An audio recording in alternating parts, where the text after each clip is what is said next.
on laisse croire à des gens qui fuient la misère la plupart du temps. Il y a ceux qui fuient la guerre, c'est une chose. Mais il y a beaucoup aussi qui viennent en tant qu'immigrés économiques.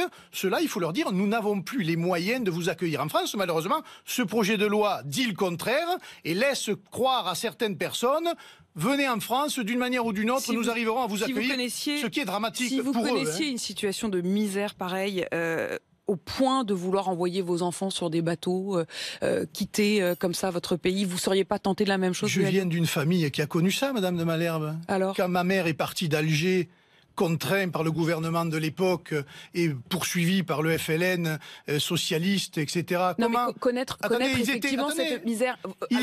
C'était la misère.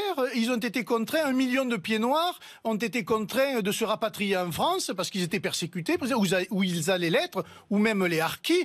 Et à ce moment-là, les belles âmes... Donc l'immigration peut avoir du bon, finalement. C'est pas de l'immigration, ils étaient français en plus, là. Mais les belles âmes de gauche, à ce moment-là, comme M. Gaston Defferre avait dit, ils n'ont qu'à aller se réadapter ailleurs. Je constate que la gauche, elle a, si vous voulez, le sentiment humaniste à géométrie variable selon son idéologie. Et malheureusement, la gauche aura fait beaucoup de mal à notre pays en cette matière parce qu'elle ment aux immigrés qui croient qu'en France, on peut encore trouver du boulot et s'assimiler.